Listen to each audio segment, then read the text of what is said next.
সকল কষ্টই পরীক্ষা হিসেবে আসে, অর্থাৎ আপনি তাদেরকে এমন বিষয় বললেন তারা শুনে বলবে, আমি তো এরকম কিছু কখনো শুনিনি, আমার এটাকে সত্য মনে হচ্ছে না।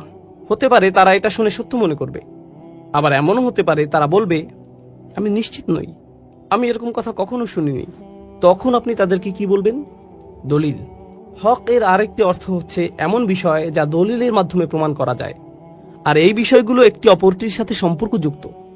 তাহলে আপনি কেমন দলিল উপস্থাপন করবেন যাতে সত্য মিথ্যার পার্থক্য করা যায়? কোরআনের মাধ্যমে। তাহলে এটা হলো দ্বিতীয় তাৎপর্য। আর তৃতীয়টি খুবই গুরুত্বপূর্ণ। আরবি ভাষায় হক শব্দটি আবশ্যকীয় কাজ বোঝাতেও ব্যবহৃত হয়।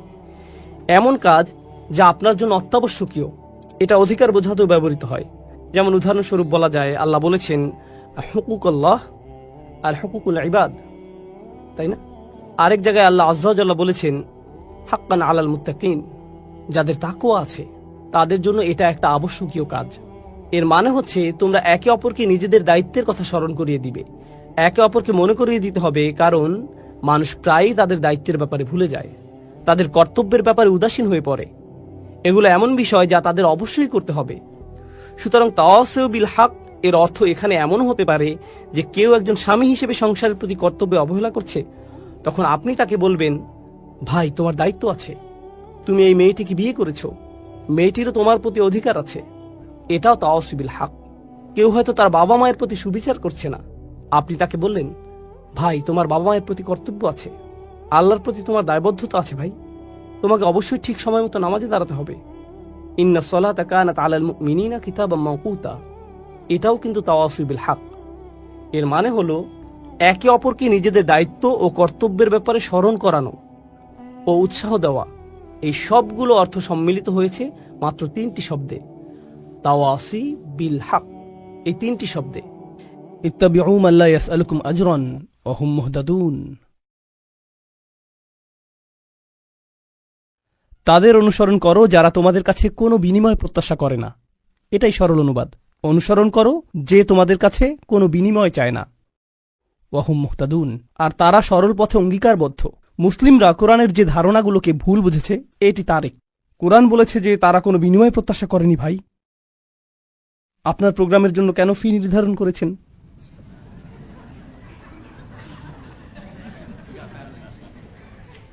না না, এটা জানার বিষয়। কোরআন আরো বলছে, ইয়াশতারুনা বিআয়াতিল্লাহি সামানান কলিলান, তারা আল্লাহর আয়াত বিক্রি করে সামান্য মূল্যের জন্য। নিজের জন্য আপনার লজ্জিত হওয়া উচিত। আল্লাহর আয়াত বিক্রি করা গোটা কোরআনের সবচেয়ে ভুল বোঝা ধারণাগুলোর একটি। বিষয়টা খুলে বলছি। রসুল সাল্লাল্লাহু আলাইহি সাল্লাম মুসাব ইবনে উমাইরকে মদিনায় প্রেরণ করেছিলেন। জানেন আপনারা, মুসাব ইবনে উমাইর ছিলেন অত্যন্ত প্রতিভাবান তরুণ, যাকে মদিনায় প্রেরণ করা হয়েছিল কোরআন শিক্ষা দেওয়ার জন্য। তিনি ছিলেন অত্যন্ত ধনী পরিবারের সন্তান, কিন্তু তার পরিবার তাকে ত্যায্য করেছিল। এরপর তার পরিধানের বস্ত্রও ছিল না। বদরের যুদ্ধে তিনি শহীদ হলেন। কাফনের কাপড় দিয়ে যখন তার পা আবৃত করা হলো, মাথা উন্মুক্ত হয়ে গেল। আবার যখন মাথা আবৃত করার চেষ্টা করা হলো, পা উন্মুক্ত হয়ে গেল। রসুল সাল্লাল্লাহু আলাইহি সাল্লাম তাকে মদিনায় প্রেরণ করলেন কি শিক্ষা দেওয়ার জন্য? কোরআন। সকালের নাস্তার জন্য তিনি কি খাবেন? সূরা বাকারা। দুপুরে কি খাবেন? রাতে কি খাবেন?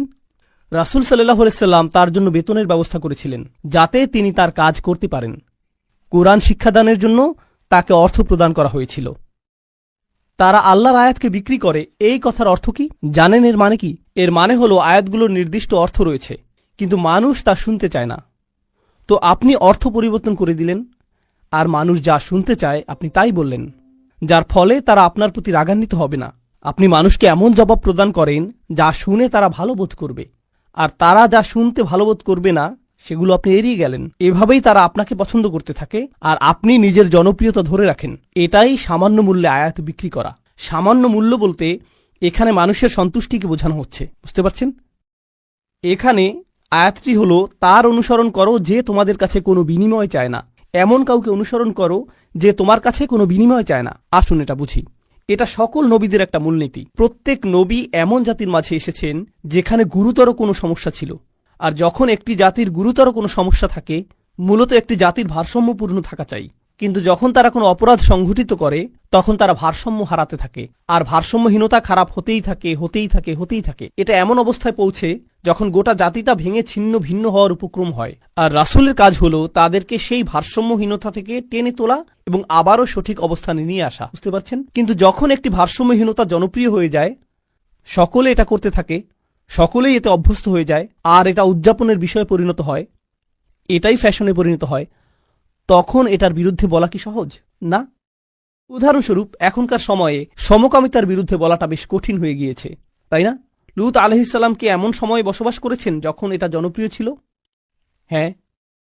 তাকে কি এর বিরুদ্ধে কথা বলতে হয়েছিল? হ্যাঁ। তিনি কি এর জন্য বিরোধিতার সম্মুখীন হয়েছিলেন? হ্যাঁ। বিষয়টা কোরআনে আসার পেছনে কারণ রয়েছে। আপনি যদি এর বিরুদ্ধে বলেন, মানুষ আপনার দিকে তেড়ে আসবে। লূত আলাইহিস সালামের কথা কোরআনে এজন্যই এসেছে, যখন আপনি এমন বিষয় নিয়ে কথা বলেন যাতে গোটা সমাজ আচ্ছন্ন থাকে, তারা এই বিষয়টির প্রশংসা করে, আর আপনি এর বিরুদ্ধে কথা বলেন, তখন তারা আপনার দিকে তেড়ে আসবে। এখন যদি আপনি অর্থ উপার্জন অব্যাহত রাখতে চান, অথবা যদি আপনি সেই সমাজে বসবাস অব্যাহত রাখতে চান, আপনি যদি নিরাপদ অবস্থানে থাকতে চান, তখন আপনি কোন বিষয়গুলো এড়িয়ে যাবেন? সেই বিষয়গুলো যা নিয়ে তারা আচ্ছন্ন। আপনি অন্য কোনো বিষয় নিয়ে কথা বলবেন। লূত আলাইহিস সালাম শুধু পিতামাতার প্রতি সৎ ব্যবহার নিয়ে কথা বলতে পারতেন। তিনি শুধু কথা বলতে পারতেন প্রতিবেশীর সাথে উত্তম আচরণ নিয়ে। তিনি শুধু নামাজ নিয়ে কথা বলতে পারতেন। যৌন পাপের বিষয়গুলো তিনি এড়িয়ে যেতে পারতেন, কারণ এগুলো ছিল অতি বিতর্কিত, তাই না? তিনি যদি এটা করতেন তাহলে কি তিনি ঝামেলায় পড়তেন? না, কোনো ঝামেলা হতো না। আর প্রসঙ্গক্রমে তিনি কিন্তু এখনো ভালো কাজ নিয়েই কথা বলছেন। পিতামাতার প্রতি সদাচরণ একটি ভালো কাজ, নামাজ পড়া একটি ভালো কাজ, দানশীলতা একটি ভালো কাজ। তো কেন তাকে এমন বিষয়বস্তু বেছে নিতে হলো যা তাকে ঝামেলায় ফেলবে? আসলে এটাই একজন রাসূলের কাজ। তারা এসেছেন এই বিষয়গুলো নিয়ে কথা বলার জন্য যা নিয়ে অন্য কেউ বলার সাহস করবে না, আর আল্লাহর পক্ষ থেকে তারা রায় দিবেন। ওয়াল কুরআনিল হাকিম। তারা আল্লাহর পক্ষ থেকে রায় দিবেন, আর এটা বারবার বারবার বারবার বারবার দিবেন। সেই সমাজের মূল্যবোধকে আক্রমণ করবেন, আর বারবার বারবার আক্রমণ করবেন। কিন্তু এক্ষেত্রে তারা পরোয়া করেননি, কারণ এই পাপ কাজগুলোর বিরুদ্ধে কথা বলতেই হবে। আর নিশ্চিতভাবেই যখন কেউ এটা করেন, কোনো বিনিময়েই তারা আগ্রহী থাকেন না, কারণ বিনিময় থেকে বঞ্চিত হওয়ার জন্য এই কাজগুলোই যথেষ্ট। মাল্লা ইয়াসআলুকুম আজরান। তাদেরকে অনুসরণ করো যাদের কোনো স্বার্থ নেই, কারণ এটা জনপ্রিয় হওয়ার পথ না, এটা ধ্বংসপ্রাপ্ত হওয়ার পথ। ওয়াহুম মুহতাদুন। তারা তাদের ব্যক্তিগত জীবনে সুপথ প্রাপ্ত, সৎ পথের প্রতি অঙ্গীকারবদ্ধ। এখন বিষয়টি বুঝুন, সৎ পথের প্রতি অঙ্গীকারবদ্ধ। রাসূলগণ ছিলেন বক্তা, কিন্তু বক্তা আর কারা আছেন? আপনারা কি সমাজের অন্য বক্তাদের কথা বলতে পারেন? স্কলাররা?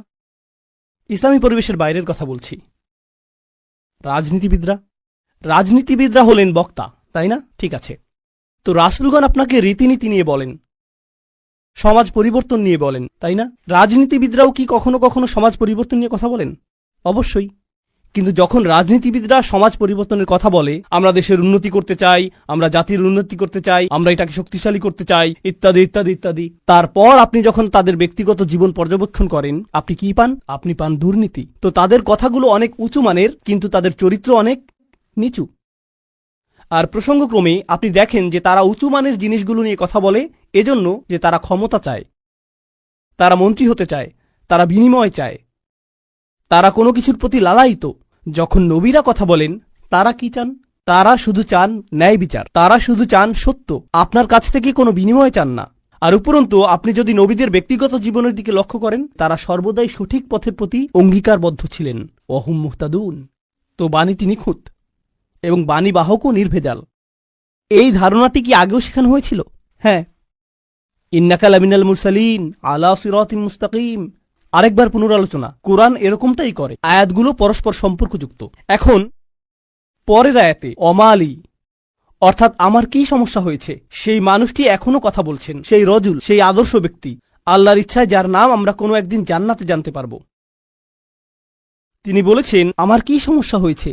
লা আবুদুল্লাযী ফাতারানি। আমি কি সেই সত্তার উপাসনা করব না যিনি অস্তিত্বহীন অবস্থা থেকে আমাকে গড়েছেন? ওয়া ইলাইহি তুরজাউন। আর তোমাদের সকলকে তারই কাছে ফিরিয়ে নেওয়া হবে। এখন মালি, In Arabic we say وَمَالِي لا أفعل. التي شأنها أن يوردها المتكلم في رد على من أنكر عليه فعلا.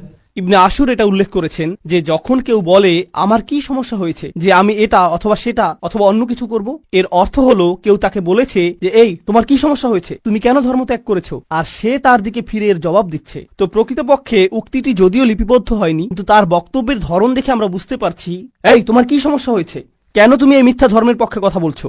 আর তিনি তার দিকে ফিরে বলছেন আমার এমন কি হয়েছে যে আমি তার উপাসনা করব না যিনি আমাকে সৃষ্টি করেছেন, আর তোমাদের সকলকেও তার কাছে ফিরিয়ে নেওয়া হবে। এটা উপলব্ধি করো যে তোমাদেরকেও ফিরিয়ে নেওয়া হবে। বাক্যটি শুরু হয়েছে আমার কি সমস্যা হয়েছে এটা দিয়ে, শুরু হয়েছে তাকে দিয়ে, আর বাক্যটি শেষ হয়েছে তোমাদের সকলকে তার কাছে ফিরিয়ে নেওয়া হবে। তো তিনি কাকে দিয়ে শুরু করেছেন? নিজেকে দিয়ে। আপনি যদি মানুষের সাথে একাত্ম হয়ে গিয়ে এই বাণী তাদের কাছে প্রচার করতে চান, আপনাকে নিজের সম্পর্কে অনেক কিছু স্বীকার করতে হবে। মানুষকে আপনার এটা বলার সক্ষমতা থাকতে হবে যে তোমরা সমস্যার সম্মুখীন হবে। আমি যদি কাউকে পরামর্শ দিই ভ্রমণ সম্পর্কে, আপনি এই এয়ারলাইন্সে না গিয়ে অমুক এয়ারলাইন্সে যান। আমি যদি এমনটা বলে শুরু করি যে ভাই আমি এই এয়ারলাইন্সে গিয়েছিলাম, তারা এত বেশি দেরি করেছিল, তারা আমার লাগেজ হারিয়ে ফেলেছিল, অমুক এয়ারলাইন্সে যান, এটা কি পরামর্শটিকে বেশি আবেদনময় করে তুলছে? কারণ আপনি নিজের কথা প্রথমে বলেছেন, আর যেহেতু আপনি কোনো একটি অভিজ্ঞতার শিকার হয়েছেন, এখন আপনি ঐকান্তিকভাবে তার কল্যাণের জন্য তার কাছে আসছেন। কিন্তু যদি আপনি তার কাছে গিয়ে বলেন হে তুমি এই এয়ারলাইন্সে যাচ্ছ, তুমি একটা স্টুপিড, এটা কি এমন ব্যবহার যার ফলে মানুষ রাজি হবে? না, বরং এটা অপমানজনক। তিনি নিজের সম্পর্কে বলছেন, কারণ তিনি চান না যে তারা তাকে ঘৃণা করুক। তিনি ঘৃণার উদ্রেককারী কোনো কথা বলতে চান না, তিনি একপাশে কোনো কথা বলতে চান না, তিনি শুধু তার নিজের সম্পর্কে কথা বলতে চান। দেখো আমার দিক থেকে এটা হবে বড় ধরনের অপরাধ, দেখো আমার দিক থেকে এটা হবে বড় ধরনের অপরাধ যদি আমি তাকে উপেক্ষা করি যিনি আমাকে সৃষ্টি করেছেন। তোমরা সকলেও তার কাছে ফিরে যাচ্ছ। এটা কথা বলার খুবই ভালোবাসাপূর্ণ উপায়, যেটা তিনি ইতিমধ্যে শুরু করেছেন ইয়া কওমি বলার মাধ্যমে। এজন্যই তিনি তার জাতির প্রতি ভালোবাসার টানে ছুটে এসেছিলেন। তো তিনি বললেন ওমালিয়ালা আবুদুল্লাযী ফাতারানি ওয়া ইলাইহি তুরজাউন আত্তাখিযু মিন দুনিহি আলিহা, আমার কি তাকে ছাড়া অন্য কাউকে উপাস্য মানা উচিত? ইউরিদনির রহমানু বিদুররিন, যদি আর রহমান বা অবিশ্বাস্য রকম দয়ালু সত্তা সিদ্ধান্ত নেন যে কোনো ক্ষতি নেমে আসবে, লা তুগনি আন্নি শাফাআতুহুম শাইআ, অন্য সকল মিথ্যা উপাস্য মিলে আমাকে মুক্ত করতে সক্ষম হবে না। তাদের সকলের মিনতি, তাদের সকলের মধ্যস্থতা, তাদের এই অনুরোধ যে হে আল্লাহ তাকে ছেড়ে দিন, সে আমার উপাসনা করত, এগুলোর কোনোটাই কাজে আসবে না। লা ইউনকিযুন, তারা আমাকে রক্ষা করতে পারবে না। যদি আল্লাহ আমার প্রতি অসন্তুষ্ট হন, এই সব প্রতিমা আমাকে পরিত্রাণ দিতে পারবে না, এই সব পৌরাণিক উপাস্যগুলো আমাকে রক্ষা করতে পারবে না। কেন আমি অন্য কারো কাছে যাব? জানেন তিনি এখানে কি করছেন? তিনি তাদের ধর্মের সমালোচনা করেছেন, তাই না? কারণ তারা অন্য উপাস্যে বিশ্বাস করে। কিন্তু এভাবে না বলে যে তোমাদের কি সমস্যা, কেন তোমরা এই সকল উপাস্যে বিশ্বাস করছো, তারা তোমাদের রক্ষা করতে পারবে না, এর পরিবর্তে তিনি বললেন কিভাবে আমি এই সকল উপাস্যে বিশ্বাস করতে পারি? তারা আমাকে সাহায্য করতে পারবে না। কাকে? আমাকে। আমি শুধু আমার নিজেকে নিয়ে চিন্তিত। আত্তাখিযু মিন দুনিহি আলিহা ইন ইউরিদনির রহমান, যদি আর রহমান আমার উপর কোনো ক্ষতি নামানোর সিদ্ধান্ত নেন। প্রথমত তিনি আমি সর্বনামটি ব্যবহার করেছেন, কারণ এখন তিনি তাদের মূর্তিগুলো নিয়ে কথা বলবেন। আপনি অন্য মানুষের ধর্ম নিয়ে কথা বলতে পারেন যতক্ষণ এটা আপনার সাথে প্রাসঙ্গিক হয়। কেন এটা আপনার কাছে যুক্তিসঙ্গত মনে হয় না? তাদের সম্পর্কে না, বরং আপনার সম্পর্কে। এই জিনিসটা আমার কাছে যুক্তিসঙ্গত মনে হয় না, এই জিনিসটা আমার সাথে যায় না, এটা আমি আমার নিজের জন্য সঙ্গতিপূর্ণ মনে করি না। কেন আপনি এভাবে কথা বলবেন? কারণ আপনি এটাকে আত্ম অহংকারের প্রতিযোগিতায় পরিণত করতে চান না। এখানে দ্বিতীয় বিষয়টি হল আর রহমান, যদি আর রহমান অকল্যাণ দেওয়ার সিদ্ধান্ত নেন, তারা আমাকে রক্ষা করতে পারবে না। দাঁড়ান, আর রহমান শব্দটির অর্থ কি? যিনি অকল্যাণ দেন। এর অর্থ কি? আর রহমান অর্থ যিনি দয়ালু, যিনি যত্ন করেন, যিনি ভালোবাসা প্রদর্শন করেন। তো কেন তিনি বলছেন যে আর রহমান যদি কোনো অকল্যাণ করতে চান? আর রহমান শব্দটি এবং ক্ষতি শব্দটি একে অপরের সাথে যায় না, তাই না? তারা একসাথে যায় না। জানেন তিনি তাদেরকে কি বলেছেন? তোমরা আর রহমানকে নিয়ে এর আগে উপহাস করেছ। তোমরা বলেছ মা আনজালার রহমান মিন শাই, আর রহমান কোনো কিছু প্রেরণ করেননি। তারা ইতিমধ্যেই এই নামটি ব্যবহার করেছে। তার নাম অবিশ্বাস্য রকম ক্ষমাশীল এবং অত্যাধিক ক্ষমাশীল, কিন্তু এর অর্থ এই নয় যে তার অকল্যাণ সাধন করার ক্ষমতা নেই। আপনি তার নাম থেকে সুযোগ নিতে পারবেন না, আর ভাবতে পারবেন না যে কোনো কিছুই হবে না। আরে ভাই, আল্লাহ মহান, কোনো সমস্যা হবে না। কিছু মানুষ আল্লাহর সাথে আপোষ মীমাংসা করতে চায়। আমি আল্লাহর জন্য এত কিছু করি, আমি যদি সামান্য কয়েকটি বিষয় কখনোই না করি, এতে কোনোই সমস্যা নেই। আল্লাহর এটা বোঝা উচিত। আসলেই তার বোঝা উচিত। এমনভাবে কথা বলছেন যে তিনি এটা বুঝেন না।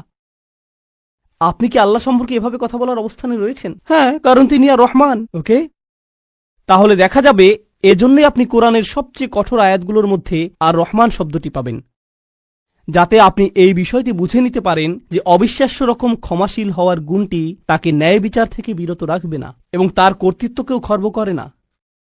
আর প্রসঙ্গক্রমে এই আয়াতে তিনি আসলেই আর রহমান। কেন জানেন?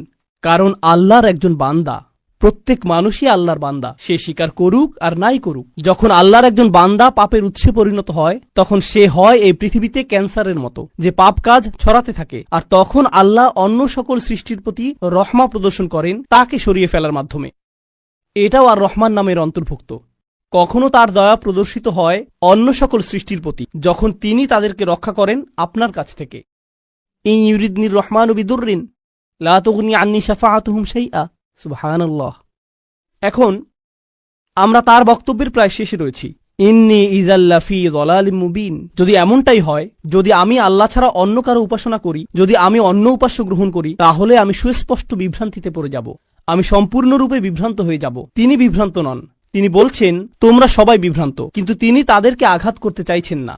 তাই তিনি বলছেন আমি অত্যন্ত বিভ্রান্তিতে পড়ে যাব যদি আমি এমনটা করি। ইন্নী আমানতু বিরব্বিকুম, আমি ঈমান এনেছি তোমাদের প্রভুর প্রতি, তোমাদের প্রতিপালকের প্রতি। তিনি বলেননি যে আমি ঈমান এনেছি আমার প্রভুর প্রতি, আমার প্রভুর প্রতি। তিনি বলেছেন আমি ঈমান এনেছি তোমাদের প্রভুর প্রতি। তিনি আমি থেকে তুমিতে পরিবর্তন করলেন। আমি আপনাদেরকে একটা সমীকরণ দিচ্ছি। আমি যোগ তুমি সমান সমান আমরা।